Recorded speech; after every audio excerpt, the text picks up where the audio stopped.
Mga disadvantages at side effects ng alugbati.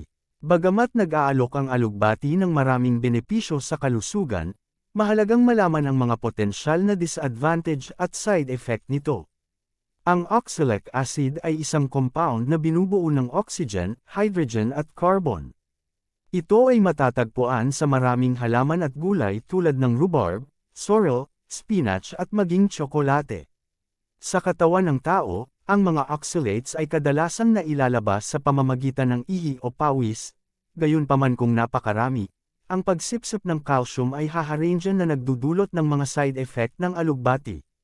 Ang sobrang oxalic acid ay maaaring magdulot ng mga problema sa bato at bumuo ng mga bato sa bato, maaari itong maging isang napakasakit na kondisyon. Kung ang alugbati ay kinakain sa maraming dami, ang ilan sa calcium na ating iniinom ay ibibigkis ng oxalic acid sa halip na maabsorb sa katawan. Ano ang mga bato sa bato? Ang mga bato sa bato ay mga solidong deposito na binubuo ng mga kemikal at mineral. Ang pinakakaraniwang uri ng bato sa bato na nakukuha ng mga tao ay isang calcium oxalate.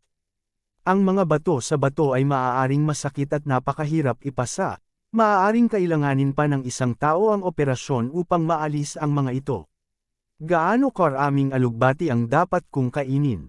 Para sa mga gustong kumain ng spinach nang hindi nakakakuha ng alugbati side effects, inirekomenda na huwag lumampas sa isang serving ng 2 tasa sa isang araw. Kung umiinom ka ng anumang gamot o gamot, tiyaking napag-usapan na ng iyong doktor ang calcium oxalates at mga bato sa bato bago tangkilikin ang masarap na madahong berdeng ito. Allergy, ang ilang mga individual ay maaaring makaranas ng mga reaksyong alergi sa alugbati. Maaaring mangyari ang mga sintomas tulad ng pangangati, pantal, o kahirapan sa paghinga pagkatapos kainin ang madahong berdeng gulay na ito. Mga isyu sa pagtunaw, para sa mga taong may sensitibong sistema ng pagtunaw o sa mga dumaranas ng irritable bowel syndrome, IBS, ang alugbati ay maaaring magpalala ng mga sintomas tulad ng bloating at gas.